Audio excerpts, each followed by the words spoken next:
المجيد أعوذ بالله من الشيطان الرجيم بسم الله الرحمن الرحيم قل أعوذ برب الفلق من شر ما خلق ومن شر غاسق إذا وقب ومن شر النفاثات في العقد ومن شر حاسد إذا حسد صدق الله العظيم.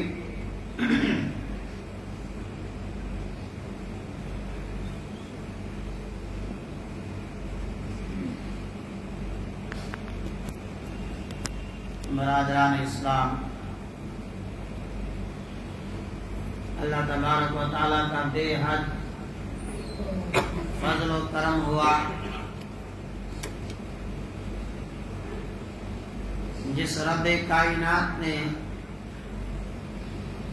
آج پھر سے ہم سب کو ایک جگہ جمع فرمایا. اللہ رب العالمین ہمارے آنے کو قبول فرمائے.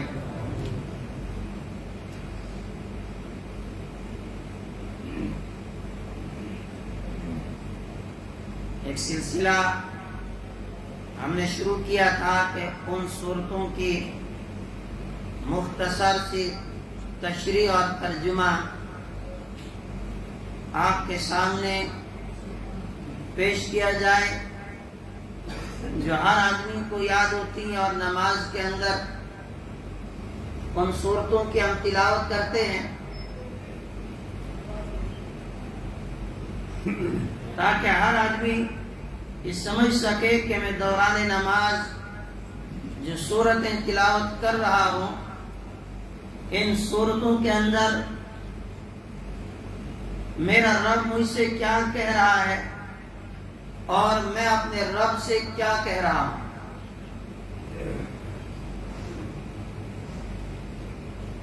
سورہ فاتحہ کی تفصیل آپ کے سامنے پوری آئی.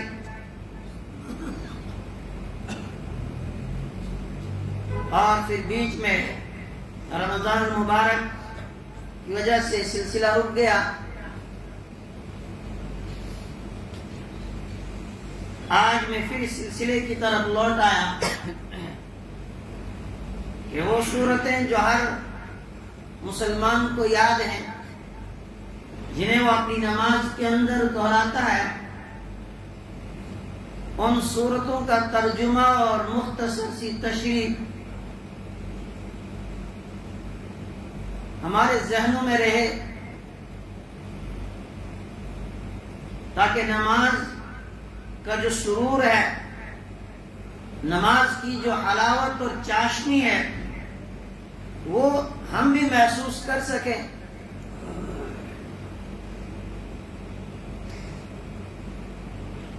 قرآن کریم کی ایک سورت سورہ فلق ابھی آپ کے سامنے میں نے تلاوت کی. اس کے بعد پھر سورہ ناس آتی ہے. یہ قرآن کریم کی آخری دو سورتیں ہیں جو ہر مسلمان کو یاد ہیں، اور نماز کے اندر ہم انہیں تلاوت بھی کرتے ہیں اور دہراتے ہیں. ان سورتوں کے نازل ہونے کا پس منظر کیا ہے اور رب العالمین کی طرف سے ہمارے لیے ان سورتوں کے اندر کیا پیغام ہے.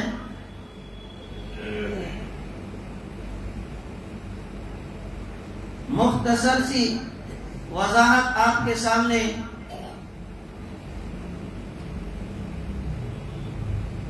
میں عرض کر دوں گا تاکہ جب بھی ہم نماز ادا کریں اور ان سورتوں کی جب ہم تلاوت کریں تو ہمارا ذہن ادھر ادھر بھٹکنے کے بجائے ان سورتوں کے معانی پر اور اس کی تشریح کے اوپر ہے کہ ہمارا رب ہم سے اس وقت کیا کہہ رہا ہے.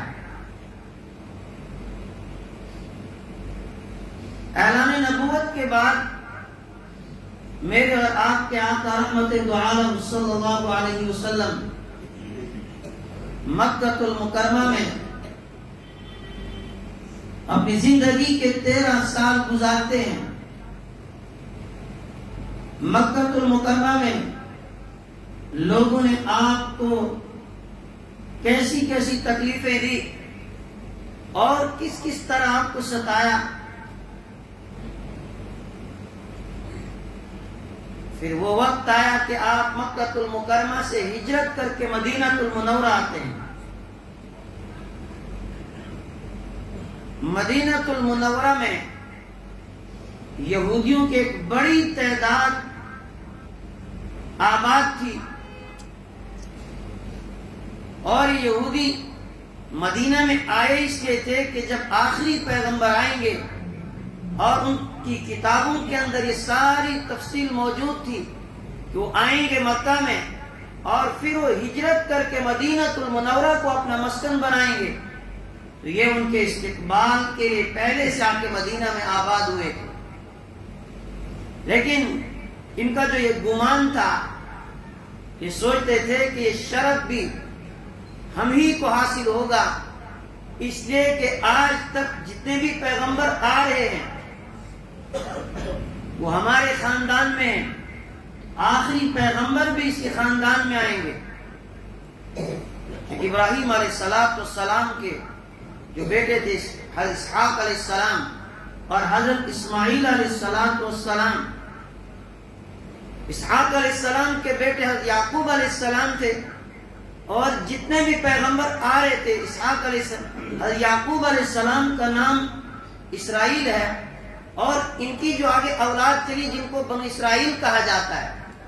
ابھی تک جتنے بھی پیغمبر آ رہے تھے وہ یعقوب علیہ السلام کی اولاد سے آ رہے تھے. یہود اس انتظار میں تھے کہ آخری پیغمبر آئیں گے، ہمیں یہ شرف حاصل ہوگا. اور وہ ساری بشارتیں جو آپ صلی اللہ علیہ وسلم کے تعلق سے تورات کے اندر، انجیل کے اندر، زبور کے اندر آئی تھی، ان تمام چیزوں کو پڑھ چکے تھے. لیکن اللہ رب العالمین کا جو نظام ہے اسے کون سمجھ سکتا ہے کہ جو آخری پیغمبر اللہ نے اس دنیا کے اندر مبعوث کرنے تھے تو اس کے لیے انتخاب ہوا ابراہیم علیہ السلام کے دوسرے بیٹے حضرت اسماعیل علیہ السلام کے خاندان کا. اسماعیل علیہ السلام کی جو نسل چلی، جو یہ خاندان چلا، اپنے آخری پیغمبر کو اللہ رب العالمین نے بنو اسماعیل کے اندر بھیجا. اس سے یہودیوں کے اندر ایک حسد پیدا ہو گیا. ہم تو آخری پیغمبر کے انتظار میں تھے، یہ شرف ہمیں حاصل ہوگا، لیکن یہ تو بنو اسماعیل میں آئے. اور پھر یہودیوں نے طرح طرح کی سازشیں کی نبی اکرم صلی اللہ علیہ وسلم کے خلاف. ہر وقت اس کوشش میں تھے کہ کس طرح ہم نبی اکرم صلی اللہ علیہ وسلم کو پریشان کریں، کس طرح ہم آپ علیہ السلام کو تکلیفیں پہنچائیں. ورنہ آپ کو پہچانتے تھے، جانتے تھے اور پہچانتے کس طرح تھے. قرآن نے وہ بیان کی یعرفونہ کما یعرفون ابناءہم، کہ جس طرح باپ اپنی اولاد کو پہچانتا ہے اسی طرح یہودی بھی آپ علیہ السلام کو پہچانتے تھے کہ اللہ کے آخری پیغمبر ہیں. لیکن وہ دل کے اندر جو حسد آ گیا، جو کینہ آ گیا، اس حسد کی آگ نے انہیں دشمنی پر مجبور کر دیا. نبی اکرم صلی اللہ علیہ وسلم مدینہ المنورہ تشریف لائے. آپ نے یہودیوں کے ساتھ یہاں پر معاہدہ کیا تاکہ امن و امان برقرار رہے، ایک دوسرے کا تعاون کریں. لیکن یہود بار بار اپنے معاہدوں کی خلاف ورزی کرتے رہے. پھر ایک یہودی کے اندر اتنا حسد اور اتنی جلن تھی نبی اکرم صلی اللہ علیہ وسلم کے لیے، جس نے آپ صلی اللہ علیہ وسلم پر جادو کر دیا. اس جادو کا اثر اللہ کے حبیب صلی اللہ علیہ وسلم پر ہوا. آپ صلی اللہ علیہ وسلم کی طبیعت ناساز ہو گئی اور عجیب کیفیت آپ کے اوپر طاری ہو رہی ہے. بسا اوقات آپ صلی اللہ علیہ وسلم کوئی کام کرتے، آپ نے وہ کام کر لیا ہوتا تھا، لیکن پھر بھی خیال آتا کہ شاید میں نے یہ کام کیا ہی نہیں ہے.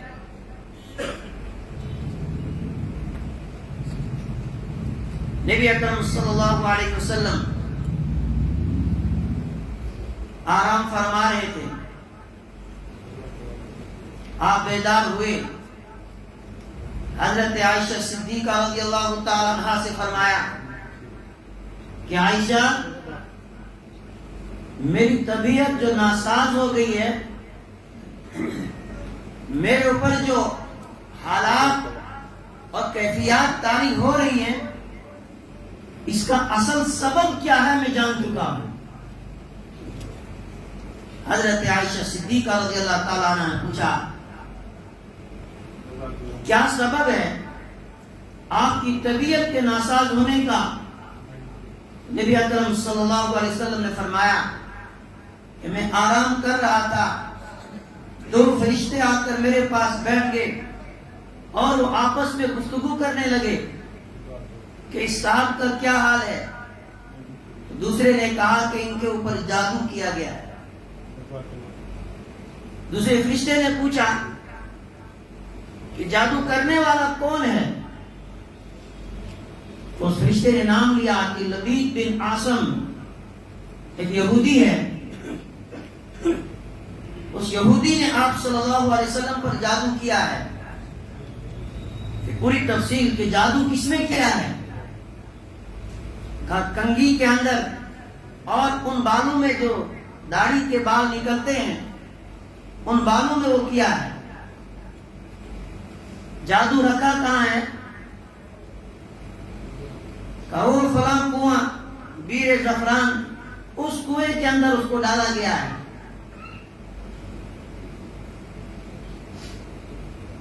جب نبی اکرم صلی اللہ علیہ وسلم کو یہ ساری تفصیل بتائی گئی کہ جادو کا اصل سبب کیا ہے، یہ طبیعت کے ناساز ہونے کا سبب کیا ہے اور اب اس کا حل کیا ہے، تو اس موقع کے اوپر یہ دو سورتیں سورہ فلق اور سورہ ناس نازل ہوئی. اور اس میں ہر ایمان والے کو یہ تعلیم دی گئی کہ ایمان والا اپنے آپ کو اللہ کی پناہ میں دے دیتا ہے. جب بندہ اللہ کی پناہ میں آئے گا تو پھر اس انسان کی ہر طرح کے شرور و فتن، آفات اور مصیبت اور بلاؤں سے حفاظت ہو جائے گی. خیر صبح نبی اکرم صلی اللہ علیہ وسلم اٹھے اور خود آپ صلی اللہ علیہ وسلم بیر زعفران پر گئے اور دیکھا گیا کہ اس کنویں کا سارا پانی پیلا پڑ گیا ہے. کہ نبی اکرم صلی اللہ علیہ وسلم نے اس کنویں سے اس کنگھی کو نکالا. اس میں کچھ بال تھے اور دھاگا تھا جس کے اندر وہ گرہیں لگائی گئی تھی. یہ جو 11 آیتیں نازل ہوئی، آپ صلی اللہ علیہ وسلم ایک ایک آیت پڑھتے گئے اور ایک ایک گرہ آپ کھولتے گئے. جو ہی وہ تمام گانٹھیں گرہیں کھل گئی، آپ صلی اللہ علیہ وسلم نے حضرت عائشہ صدیقہ رضی اللہ تعالیٰ عنہ سے فرمایا، عائشہ مجھے ایسا لگ رہا تھا کہ جیسے میں ابھی تک کسی چیز کے اندر بندھا ہوا تھا، اب کھل گیا. وہ جو جادو کا اثر تھا، جب آپ نے ان دونوں صورتوں کی آیات کو پڑھ کے ایک ایک آیت آپ پڑھتے گئے اور وہ گرہ کھولتے گئے، جس طرح اس جادوگر نے وہ جادو کے کلمات پڑھ پڑھ کے وہ گانٹھیں لگائی تھی، اسی طرح آپ نے اس کا توڑ یہ کیا کہ آپ قرآن کریم کی یہ آیات پڑھتے گئے اور وہ گرہیں کھولتے گئے، اور نبی اکرم صلی اللہ علیہ وسلم کے اوپر جو اثرات تھے وہ اثرات ختم ہو گئے. حضرت عائشہ صدیقہ رضی اللہ تعالی عنہا نے نبی اکرم صلی اللہ علیہ وسلم سے فرمایا بھی، یا رسول اللہ صلی اللہ علیہ وسلم، آپ لوگوں میں اس کا اعلان کر دیجئے کہ لبید نے مجھ پر جادو کیا ہے۔ آپ صلی اللہ علیہ وسلم نے فرمایا، عائشہ اب رہنے دو، میری طبیعت اب ٹھیک ہو گئی، میرے اوپر جو اثرات تھے وہ ختم ہو گئے، اب نہیں میں چاہتا ہوں کہ لوگ ان کو تکلیف دیں۔ ظاہر سی بات ہے، آپ علیہ السلام کے جانثار صحابہ جب اس بات کو سنتے کہ فلاں آدمی نے آقا علیہ السلام پر جادو کیا ہے، وہ صحابہ جو آپ کی چھوٹی چھوٹی باتوں پر اپنی جان قربان کرتے تھے، وہ کس طرح خاموش رہ سکتے تھے؟ اس لیے اس جادوگر سے آپ نے کوئی انتقام نہیں لیا بلکہ درگزر کر دیا۔ نبی اکرم صلی اللہ علیہ وسلم کے اوپر جو اثرات اس جادو کے آئے، چونکہ آپ علیہ السلام قیامت تک کے لیے نمونہ ہے، لقد کان لکم فی رسول اللہ اسوۃ حسنہ، تو قیامت تک آنے والے ایمان والوں کے ساتھ جب یہ حالات پیش آئیں گے، اگر کسی کے ساتھ اس طرح کی صورتحال آئے گی، وہ ان حالات میں کیا کرے گا؟ تو اس کے لیے اللہ کے محبوب صلی اللہ علیہ وسلم کے ذریعے سے امت کی رہنمائی کرائی گئی۔ جادو برحق ہے، اس کے اثرات ہو سکتے اور کسی کے اوپر بھی ہو سکتے ہیں، یہ بھی ایک بیماری کی طرح ہے۔ انبیاء کرام جو انسان ہیں لیکن عام انسانوں کی طرح نہیں، جو کائنات میں سب سے بہتر انسان ہے، ان سے بہتر کوئی ہو ہی نہیں سکتا ہے۔ انسان ہونے کی ناطے سے ان کے اوپر بھی جادو کے اثرات ہو سکتے ہیں، تو کیا جادو کے وہ اثرات ان کو ان کے مشن سے روک سکتا ہے؟ میں کبھی بھی نہیں۔ اگر ساری دنیا کے جادوگر اکٹھے ہو جائیں اور پھر وہ کسی پیغمبر کو اس کے مشن سے روکنا چاہیں تو نہیں روک سکتے۔ نبی اکرم صلی اللہ علیہ وسلم اپنے مشن سے رکے نہیں، اپنے کام کو آپ نے چھوڑا نہیں۔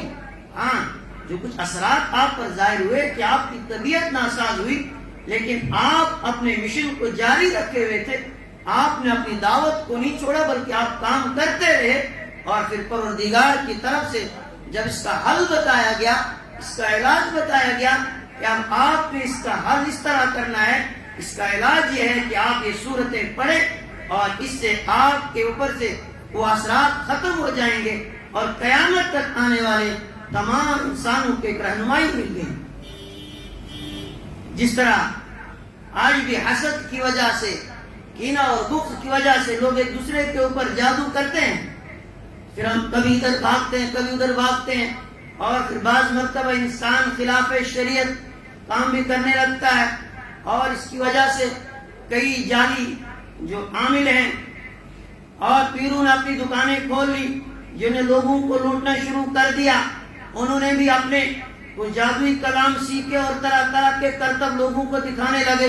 لوگوں نے سوچا کہ شاید اس سے بڑا پیر کوئی ہے ہی نہیں، اس سے بڑا کوئی عامل ہے ہی نہیں، اس لیے کہ اس نے کچھ کرتب سیکھ لیے اور ان جادوئی کرتبوں کے ذریعے سے وہ لوگوں کو متاثر کرتا ہے، اور پھر لوگ اندھے ہو کر اس کے پیچھے پڑتے ہیں، اور پھر زیادہ تر عورتیں پھر ان چیزوں کے اوپر وہم کے اندر مبتلا ہو جاتی ہیں، اور عورتیں پھر پیروں کے پیچھے بھاگتی ہیں، کبھی یہ لاؤ کبھی وہ تعویذ کبھی وہ تعویذ، اور اس کی بھی دکان چلتی ہے، وہ اور انسان کو وہم کے اندر مبتلا کرتا ہے، نہ بھی کسی کے اوپر اثرات ہوں، وہ کچھ کرتب دکھا کے کہے گا اس آپ کے اوپر اتنا بڑا جادو ہے، بس پھر کیا، پھر اس کی دکان چل جاتی ہے، پھر وہ بار بار ہفتے میں ایک دن بلائے گا اور پیسہ ہٹتا جائے گا۔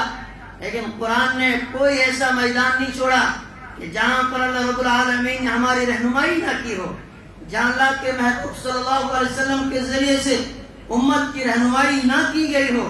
ہمارے ہاں جادو برحق ہے، اثرات ہو سکتے ہیں، لیکن اس کا حل بھی اللہ نے اپنے قرآن کے اندر رکھا ہے.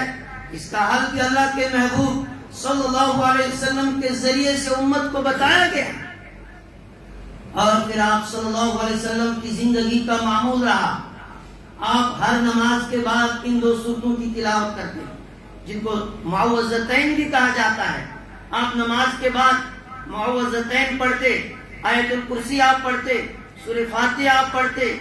پھر آپ صلی اللہ علیہ وسلم فرمایا کہ اگر تم صبح و شام ان سورتوں کی تلاوت کرو گے, اللہ تمہیں جادو سے محفوظ رکھے گا, اللہ تمہیں ہر طرح کی آفتوں اور مصیبتوں سے محفوظ رکھے گا, اس لیے کہ اس میں تم اپنے آپ کو رب العالمین کی پناہ میں دے دیتے ہو. سونے کے وقت بھی آپ صلی اللہ علیہ وسلم کا معمول کہ آپ 4 کل پڑھتے, آیت الکرسی آپ پڑھتے, اور بھی کئی آیات پڑھنے کے بعد آپ اپنے ہاتھوں کے اوپر پھونک مارتے, پھر اپنے جسم کے اوپر اپنے ہاتھوں کو مل لیتے. جب آپ مرض الوفات میں مبتلا تھے, زندگی کی آخری سانسیں آپ لے رہے تھے, حضرت عائشہ صدیقہ رضی اللہ تعالیٰ عنہ کہتی ہیں کہ اس وقت آپ کے اندر ابھی اتنی سکت نہیں تھی کہ آپ ان سورتوں کو پڑھ کے اپنے اوپر دم کرتے. کہتے میں نے ان سورتوں کی تلاوت کی, پھر آپ صلی اللہ علیہ وسلم کے ہاتھوں کو لیا اور ان میں نے جو ہے پھونک ماری, اور پھر آپ صلی اللہ علیہ وسلم کے ہاتھوں کو اپنے ہاتھوں کے ذریعے سے آپ کے جسم کے اوپر لگایا. اس لیے کہ میں نے کبھی بھی آپ کو ناگا کرتے ہوئے نہیں دیکھا ان سورتوں کی تلاوت کو. آپ ہمیشہ صبح بھی ان سورتوں کو پڑھتے تھے, آپ شام کو بھی ان سورتوں کی تلاوت کرتے تھے, نماز کے بعد بھی آپ علیہ الصلوۃ والسلام ان سورتوں کی تلاوت کر کے پھر اپنے اوپر دم کر لیتے تھے. یہ ہمیں شریعت نے بتایا کہ اگر تمہیں اس طرح کی شرارتوں سے اپنے آپ کو محفوظ کرنا ہے تو یہ عمل ہمیں قرآن نے دیا,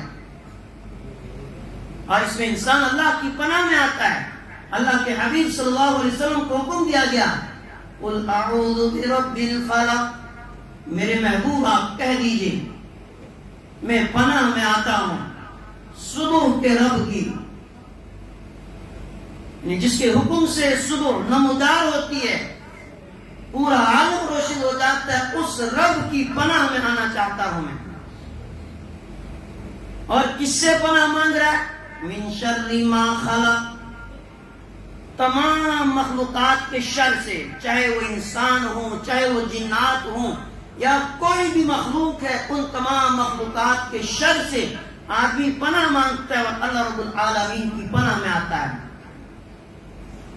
وَمِن شَرِّ غَاسِقٍ إِذَا وَقَبَ, ابھی اللہ رب العالمین نبی اکرم صلی اللہ علیہ وسلم کو جو تعلیم دے رہے ہیں کہ آپ نے پناہ مانگنی ہے, کس سے پہلی پناہ مانگی گئی؟ میں تمام مخلوقات کے شر سے. اب اس کو اور وضاحت کے ساتھ بتایا گیا, فرمایا میں رات کے اندھیرے سے پناہ مانگتا ہوں, اس لیے کہ جب رات کا اندھیرا چھا جاتا ہے, وَمِن شَرِّ غَاسِقٍ إِذَا وَقَبَ, رات کے اندھیرے سے اللہ کی پناہ مانگتا ہوں. جب وہ چھا جائے, رات کے اندھیرے میں طرح طرح کی بلائیں ہوتی ہیں, جنات اور شیاطین کا دورہ ہوتا ہے, اس وقت کی جو ان کے شر سے آدمی پناہ مانگ رہا ہے. وَمِن شَرِّ النَّفَّاثَاتِ فِي الْعُقَدِ, اور گروہ میں پھونکے مارنے والی کے شر سے میں پناہ مانگتا ہوں. روایات کے اندر یہ بھی آتا ہے کہ لبید نے اپنی بیٹیوں کو جادو سکھایا تھا, اور انہوں نے جو دھاگا لایا تو اس کے اندر جو گانٹیں ماری تھی, انہوں نے وہ جادوئی کلمات پڑھے تھے, اور اس کے اندر وہ گانٹیں ان بیٹیوں نے اس کو لگا کر دی تھی. اس لیے یہاں پر کہا گیا وَمِن شَرِّ النَّفَّاثَاتِ فِي الْعُقَدِ, کہ گانٹیں مارنے والی اور اس میں پھونکے مارنے والوں کی شر سے میں پناہ مانگتا ہوں. وَمِن شَرِّ حَاسِدٍ إِذَا حَسَدَ, اور میں حسد کرنے والوں کے حسد سے پناہ مانگتا ہوں. جب وہ حسد کرنے لگ جائیں, یعنی حسد کرنے والوں کے شر سے میں پناہ مانگتا ہوں, اللہ کی پناہ میں آتا ہوں. جب انسان ان تمام چیزوں کے شر سے پناہ مانگ کے اپنے آپ کو رب العالمین کی پناہ میں دے دے گا, تو جو بندہ رب العالمین کی پناہ میں آئے گا وہ تمام طرح کے شرور و فتن سے اور ان تمام بلاؤں اور مصیبتوں سے محفوظ رہے گا. اس لیے ہم سب بھی اپنا معمول بنائیں، صبح و شام ہم ان صورتوں کی تلاوت کریں جو نبی اکرم صلی اللہ علیہ وسلم کا طریقہ کار تھا، تاکہ ہم بھی ہر طرح کے شرور و فتن سے محفوظ ہو جائیں۔ اللہ رب العالمین ہم سب کو سمجھ عطا فرمائے۔